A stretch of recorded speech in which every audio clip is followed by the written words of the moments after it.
20 seconds. 15 seconds. 10 seconds. 5, 4, 3, 2, 1. In your face, all over the place. We're online 24/7. 24/7. You're listening to the hottest internet station. From beautiful Saline in southeastern Michigan. Around the world at sunskyMysteries.com. This is the 2009 Top 10 Webcam in the World winner. This is SETV.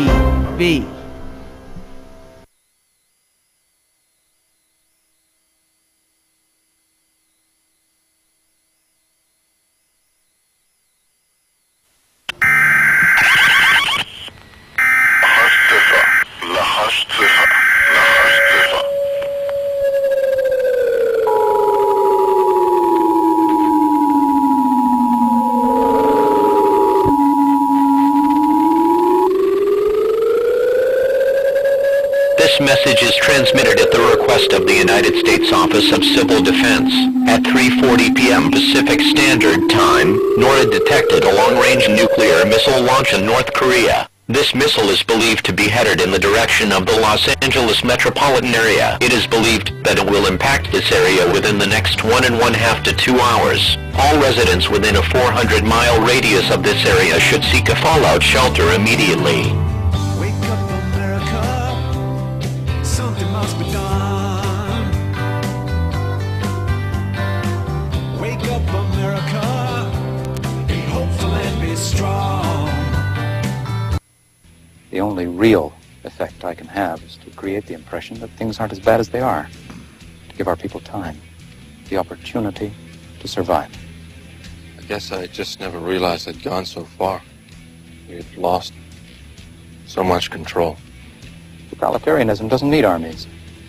It only needs to control a couple of things. The media and the ability to dispense privilege to some and withhold it from others. And of course, a weak and divided people helps. Well, good evening, everybody. Bill Sam here. Welcome to our first exciting episode after being on sabbatical. That's right, I've been on sabbatical for, a few weeks now, since the end of May. I basically needed a big, old break from the grind.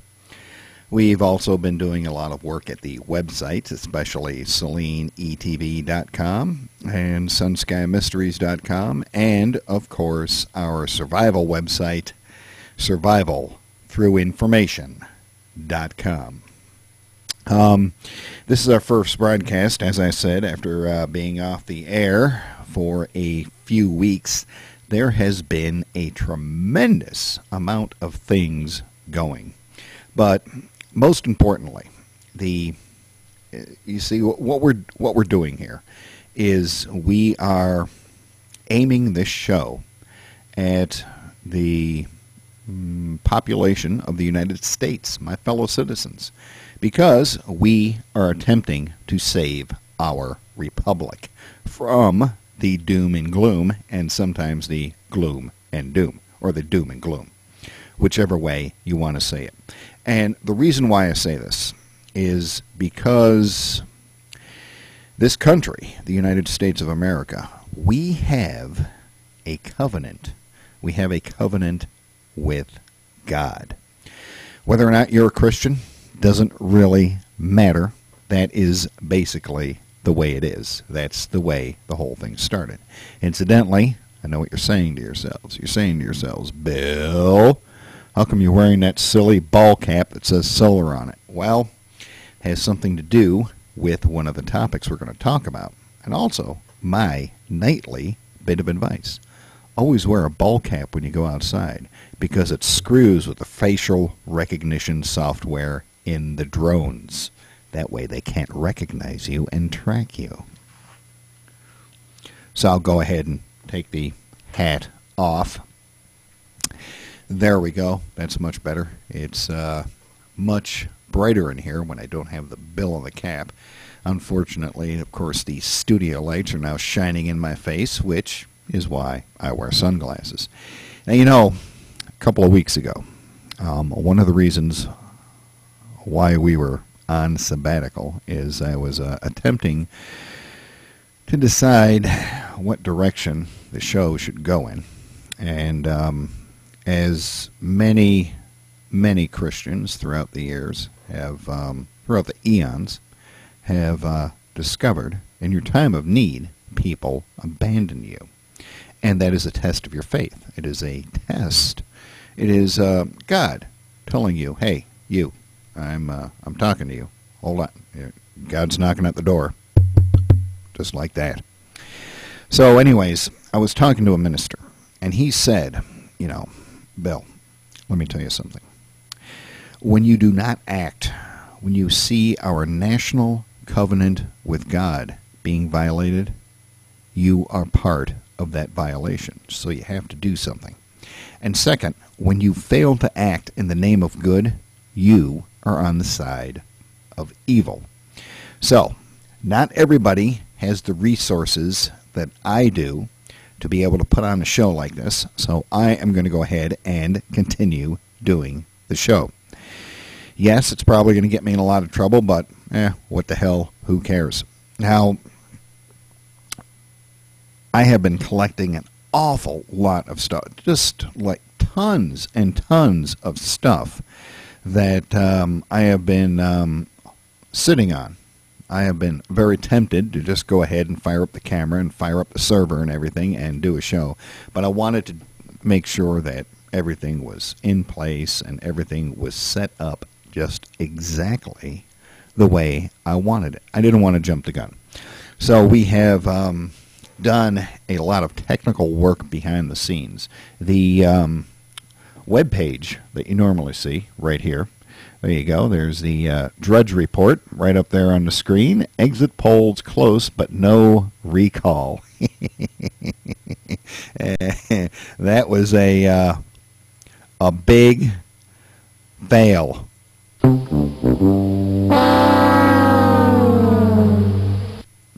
And that, of course, was our fail music that we're using on the show now. But at any rate, the screen that you see right here, the web browser, is actually on our audio server.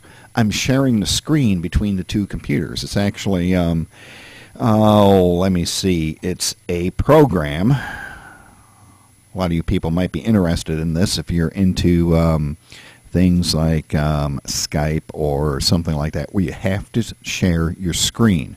And when you share your screen, when you're on Skype or something like that, you know it takes up a ton of bandwidth, and you wind up having the jitters. So you can broadcast your screen without a problem. It's called Screen Stream. It's great software. You can pick it up for free. Just do a Google search for Screen Stream. It's a program. It's pretty cool. I like it. I like it a lot. Some of the things that we have been collecting is the first thing that I'm basically going to read it to you. I don't have it in a form where I can put it on the screen, so I will go ahead and just read it to you. I think it is an extremely moving piece. It is actually by Neil Bortz. Neil Bortz is a Texan. He's an attorney, and he is a graduate of Texas A&M. He is a nationally syndicated talk show host, and his show originates from Atlanta. Now, he was invited back to Texas A&M to address the graduates at the school. And what he told them was far different than what they or the faculty expected. It was amazing in my estimation. I have read it many times. I could probably do it from memory like a script, but it's very, very interesting. He begins by talking about he's not there to impress them. You'll have enough smoke blown up your bloomers today, as he said, and you can bet your tassels that I'm not here to impress the faculty or the administration. And that was the good part. I'm surprised they didn't use the hook to take him off the stage. This is what he said. After about 10 years out there in the real world, it goes without saying that what I am going to say does not apply to those of you who will seek your careers or your fortunes as government employees. The gowned gaggle behind me is your faculty. You've heard the old saying that those who can do, those who can't teach. That sounds deliciously insensitive. But there is often raw truth in insensitivity. Just as you often find the feel-good falsehoods and lies in compassion. Say goodbye to your faculty, because now you are getting ready to go out there and do. These folks behind me are going to stay right here and teach. Kind of a backhanded slap to the faculty.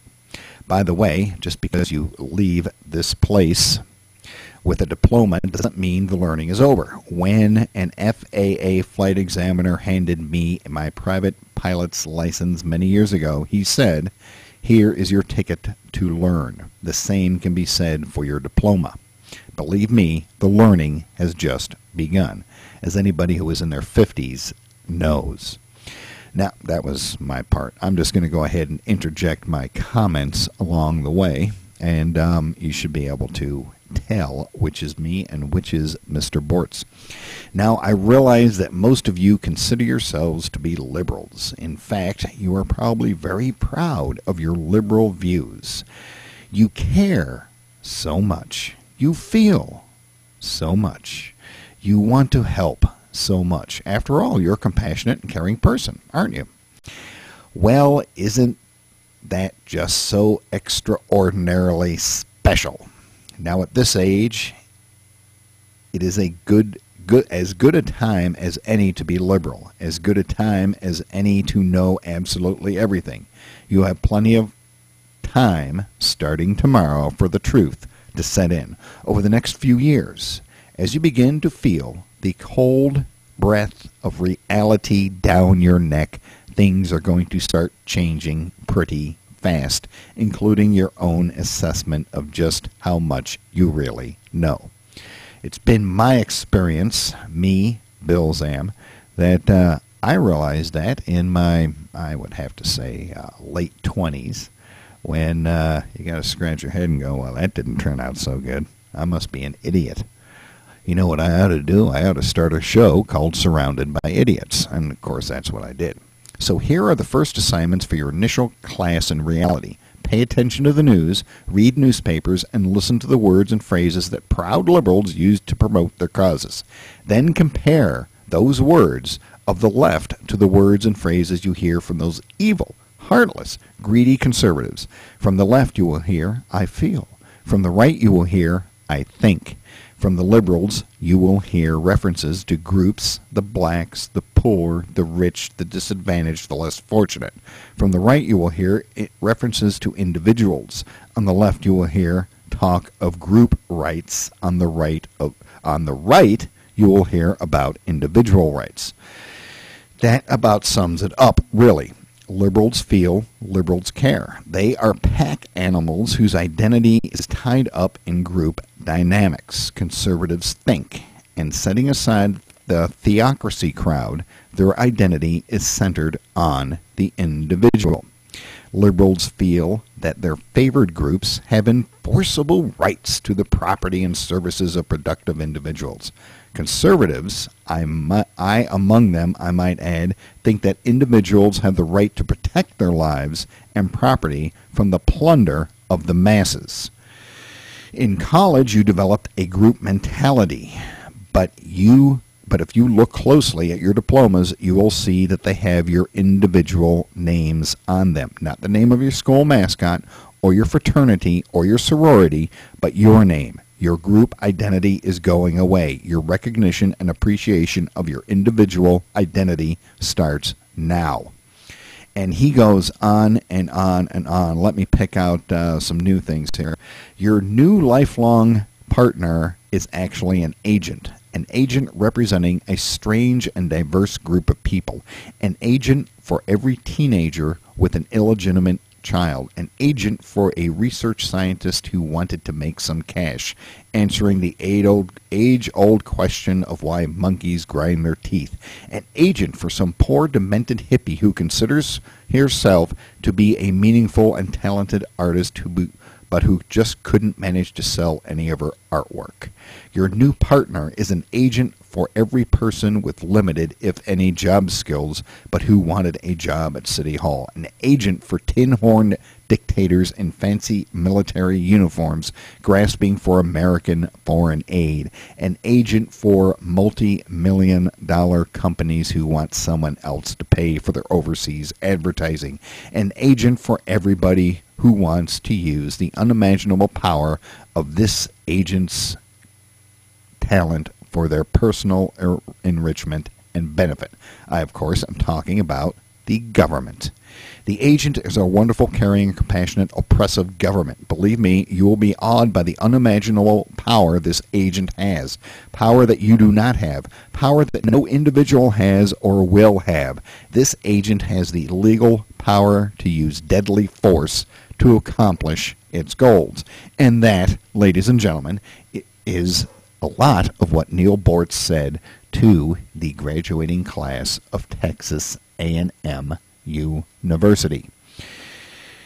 What I came away with from that, after reading that several times while I was on sabbatical and deciding what in the hell I wanted to do, what I came up with was exactly what he said, that this agent has the ability to use deadly force to enforce how it wants you to act. That's what I came away with. With this, let me scroll through this here. Let's see. Blah, blah, blah, blah, blah, blah, blah, blah. Individual rights. That's what we have to have. Individual as opposed to group rights.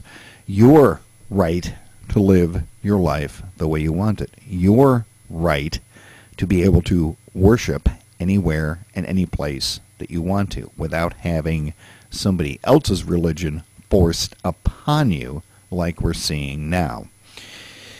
So that is his thing.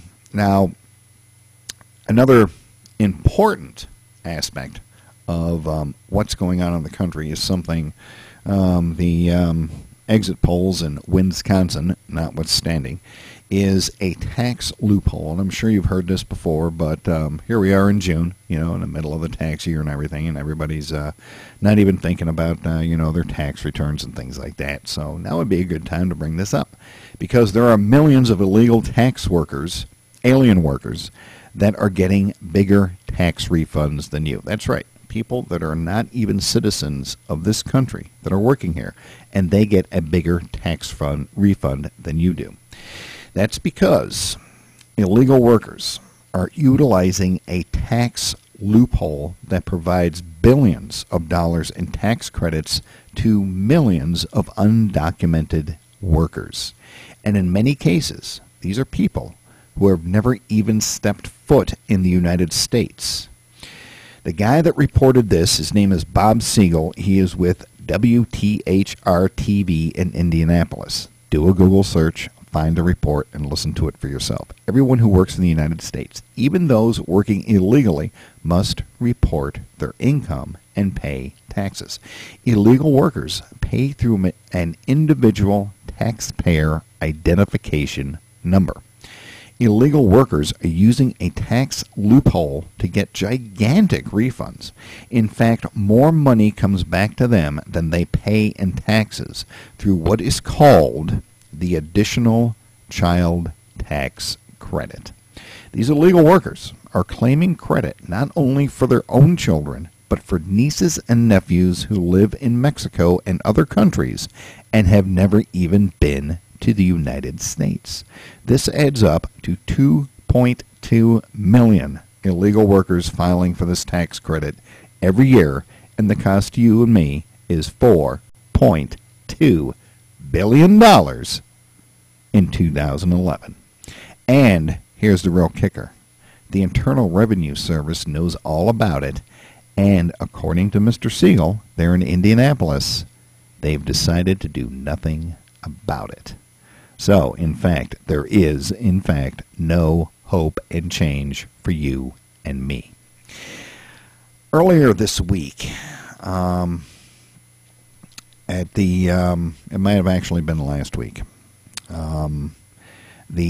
a panel of judges at the First Circuit Court of Appeals voted unanimously on the DOMA law, the National DOMA law, calling it unconstitutional. The DOMA law is the Defense of Marriage Act. I think Bill Clinton's the one that put it in place. In fact, Bill Clinton is totally unleashed now, and he says, and I quote, "Remember me? I'm the only guy who ever gave you 4 surplus budgets." So take that for what you want. A little bit of, a little bit of that fancy pants budgetary footwork, and the next thing you know, you've got a budget surplus. Now,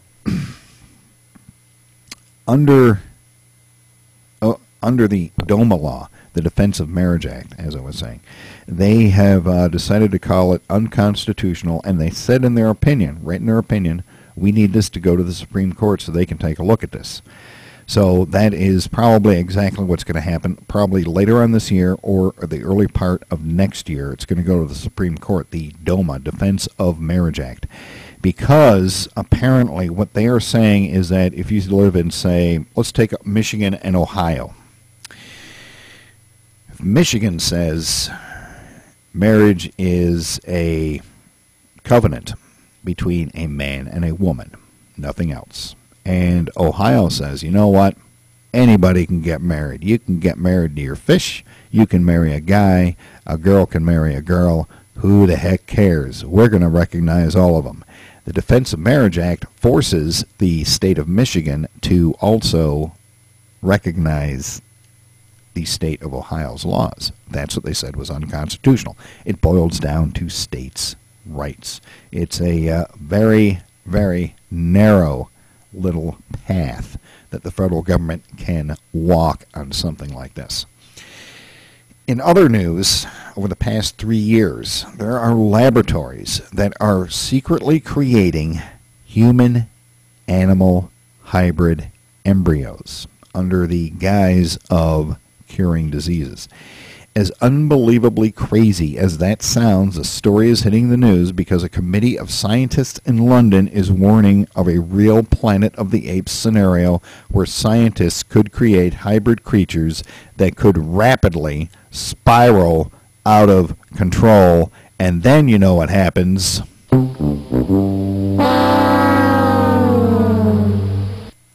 It's going to be a real zombie apocalypse at that point. Now, since the passage of the 2008 I'm listening to the staff in my ears, and they're making their usual incredibly insipid comments. In fact, under normal circumstances, but these clowns doing this stuff, they'd get canned right after the show. But because I am a caring and loving host, I'm not going to do that. Since the passage of the 2008 Human Fertilization Embryology Act of the Daily Mail has found proof, that's the Daily Mail in London, that at least 155 embryos that contain both human and animal DNA have been created. Whether any of these creatures have been taken past the embryo stage isn't clear, but the fact that they have created these embryos should scare the hell out of people. Why create embryos if you don't plan on going further? Now that, believe it or not, I think answers exactly what in the hell is going on in Washington. Obviously, we have some animal-human hybrids in Congress and the Senate, and possibly in the executive branch. The 2008 Human Fertilization Embryology Act allowed scientists to legally create these hybrid freaks of nature. A group of leading scientists in London is now calling for new rules to prevent lab animals from receiving human attributes.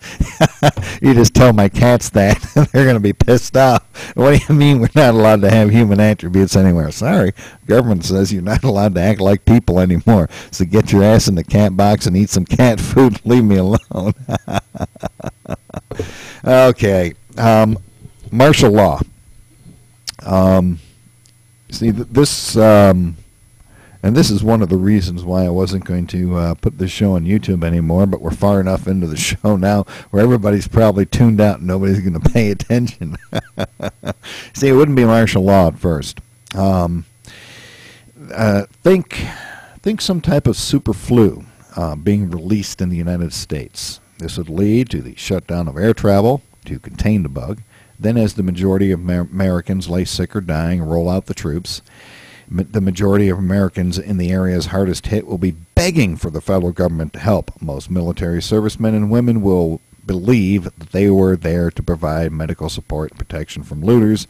They would go door to door collecting guns, just like in Katrina. That's how some people believe that martial law could start. Now, this martial law thing, it's an interesting side note. I have my doubts as to whether that would ever be done. I mean, it would have to be, to get away with that. Could you imagine some clown in Washington, D.C. with the power to declare martial law would just suddenly declare martial law because there's a flu? Well, we're going to have to roll out the troops and everything else.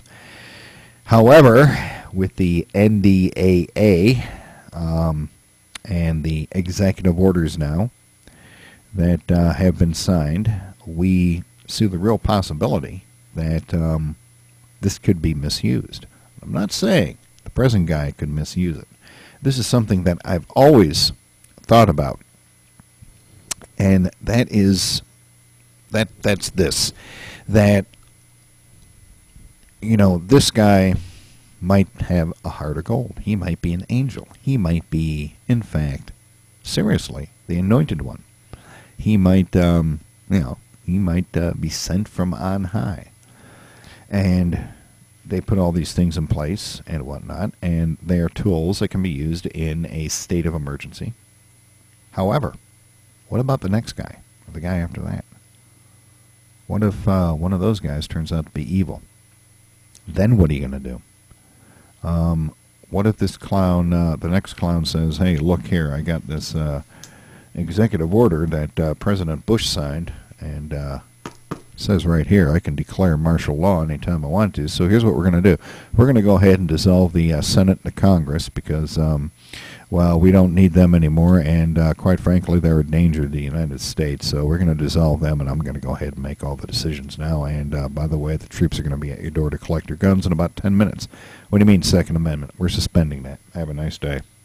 Believe it or not, something very similar to that happened in during the Civil War, when Lincoln had to suspend many portions of people's rights during the Civil War. So it has happened before. It could happen again. Think World War II, when the American Japanese were sent to internment camps. That sort of thing could happen. Think about the Native Americans, the Indians, and the marches and the reservations they were forced onto. Believe me, it could happen. And with the technology that we have, one evil guy, one guy that just decides to go cuckoo in the middle of the night or something. Well, what if they get these one of these zombie viruses that's going around and decides he's just going to start eating people all over the place, and by the way, declare martial law? That's something we got to think about. Something seriously we have to think about, and possibly think about restricting the capabilities of the executive branch, namely the president, to enact these executive orders, or at least give the other branches of government the ability to examine them before they're put into effect. And so, if the president says, okay, here's the executive order 12,493, everybody has to wear black Speedos in public now, and give the Congress and, of course, the Supreme Court the chance to say, wait a minute, have you seen Tip O'Neill in a black Speedo? That's not a good thing. So that's something to seriously think about here in the United States. There's another article. Let me see here. Let me see if I want to read this to you. Yeah, these next two stories, they kind of go together. But first, I want to hit something else, and that would be, that would be right here. Let me zoom in on this before I bring the screen up. Okay, we don't want to do that. We want to go like this. Okay, here, check this out, you guys. This is actually what I talked about in the teaser this morning that I was going to talk to you about, and that is this crop circle right here. This particular crop circle right here appeared relatively recently. Let me see if I can actually get it up here on the screen. There you go. There's this crop circle right here.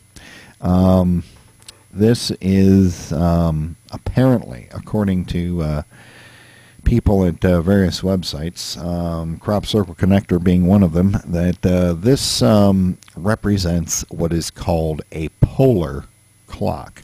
Now, what is a polar clock? Let me show you what a polar clock is. You can actually download one of these as a screensaver. Here it is right here. This is a polar clock. And you can see that blue bar rapidly going around the screen there. That is the second hand of this clock. The next one inside of that, the first yellow one there, that's kind of a butterscotch color, that's the minutes. The next one in, which is the pure yellow bar, is the hours. Inside of that, the let's call it the purple one, is the day of the week. The blue one in there is the day of the month, and the innermost one is the month itself, a polar clock. I don't know who invented this thing, but it's kind of cool. You can get it as a screensaver for your Windows computer, or you can get it as a desktop application for your Apple computer. I think you can also get it on Linux, but I'm not sure. So that's a polar clock. So anyway, some bright person came up with the idea that this represents a polar clock. Now, if you take this right here and transpose it onto the polar clock that I was just showing you a minute ago, it comes up to a date in August of 2012. I believe that this crop circle is fake. And I believe that it is fake because of the following reason. There just happens to be, it's pretty cool too, not only does this happen during the Olympics, but it also happens right here during the Wiltshire Crop Circle Study Group annual meeting. And of course, this crop circle was found, guess where? In Wiltshire. So, this crop circle that we're seeing right here, I call a massive fail on it.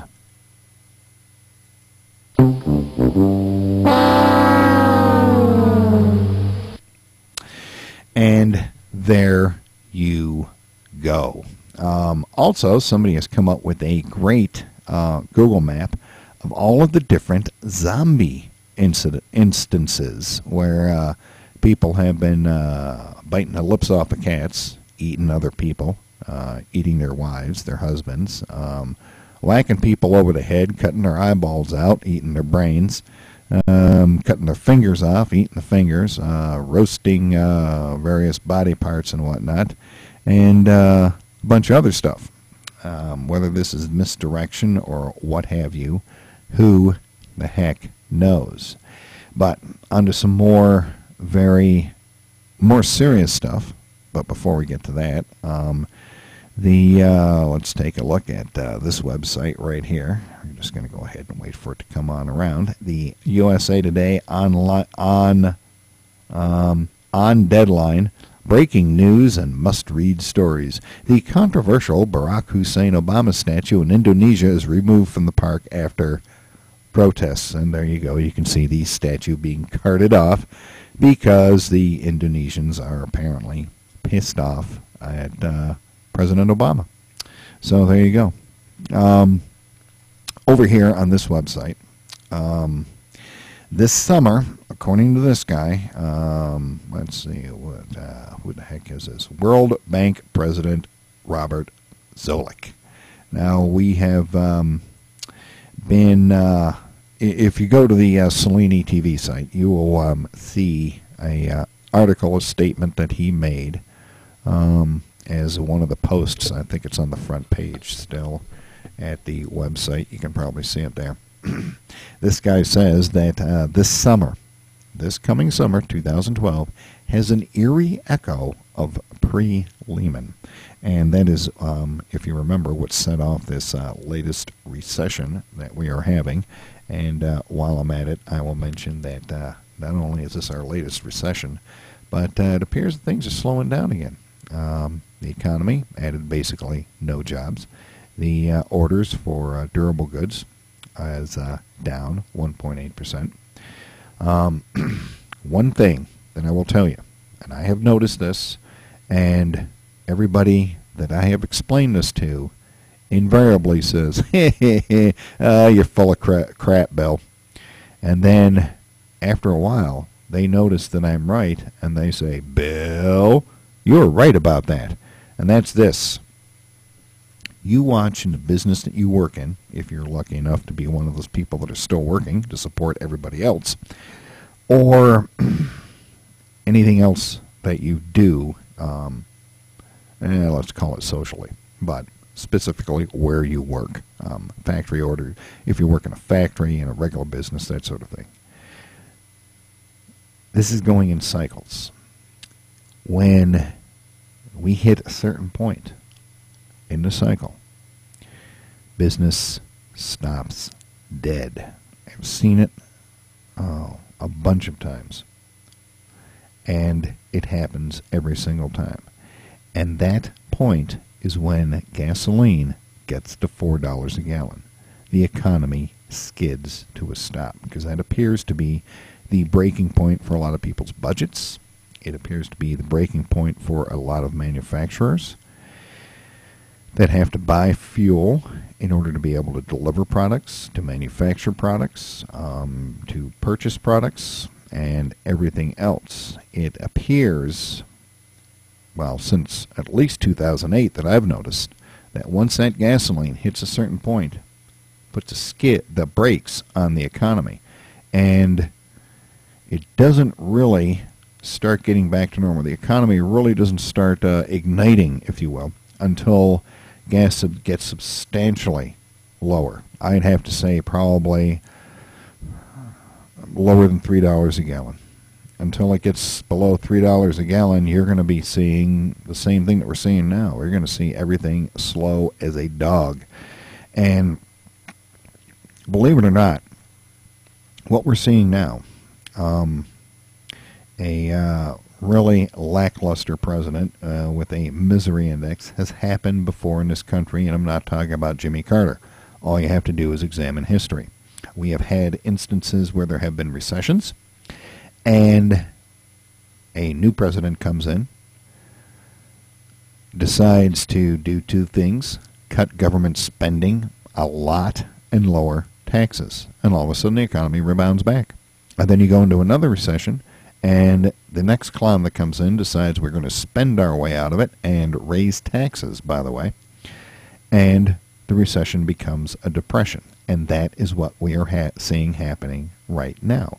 What we're under is the first part of a depression, because this is going to get a lot worse before it gets better, according to Mr. Zolik. The summer of 2012 is looking like an eerie echo of 2008, but Eurozone sovereign debt has replaced mortgages as the risky asset class that markets are anxious about, says Robert Zolik, president of the World Bank. Banks are under stress, and depositors have begun to jog. The European Central Bank, hold on a second here, there we go, it helps if you have the right mouse. The European Central Bank, like the U.S. Federal Reserve in 2008, has sought to reassure markets by providing generous liquidity, but collateral quality is declining as the better pickings on bank balance sheets are used up.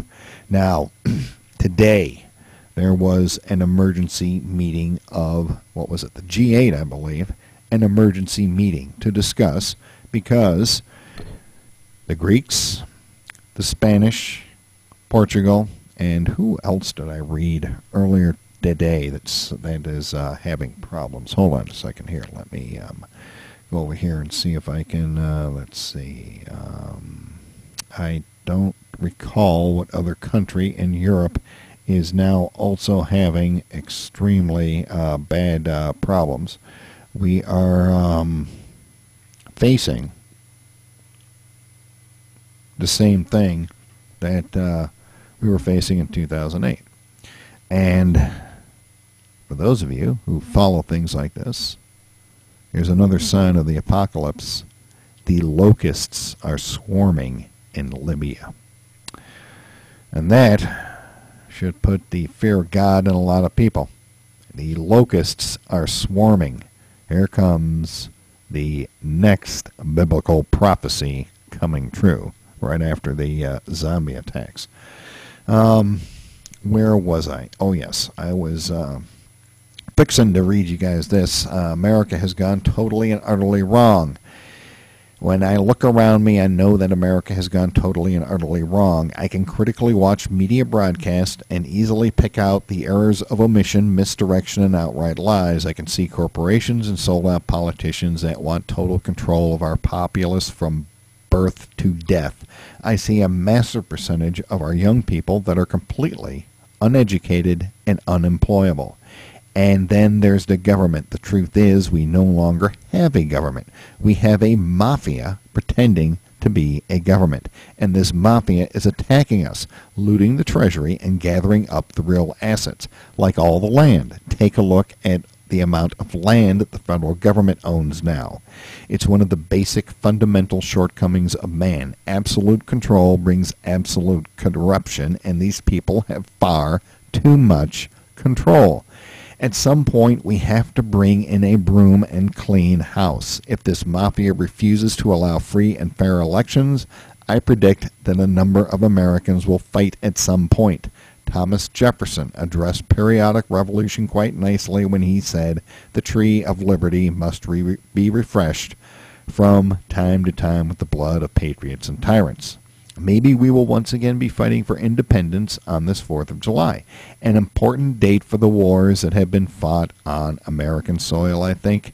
The whole "there's a rifle behind the blade of grass" saying should really be there are 10 rifles and 10 pistols behind every blade of grass, because, well, we believe in the Second Amendment to the Constitution. And I did not write that. I'm just repeating what I have seen on the internet, on various forums. I believe that was a column at some website. I don't have the link for it, but it's absolutely true. Now, that is about it for tonight's show, because I've been on the air for about an hour, and my voice is getting kind of rough. Tomorrow night on the show, right here on the Really Big Shoe, I am going to talk about when the Roman Empire ended. I'll give you a hint. It's not when you thought. So, till tomorrow night, my name is Bill Zam. Drive carefully out there, because there are still kids out going to school, even at this late date in June. There are still kids wandering around first thing in the morning, and you need to be careful at crosswalks and in other situations, because when a car hits a car, that's an accident. When a car hits a child, that is a tragedy. So until the next time, my name is Bill Zam. Thank you for showing up. Sorry to waste an hour of your time. Hopefully it was mildly entertaining. Have a good evening.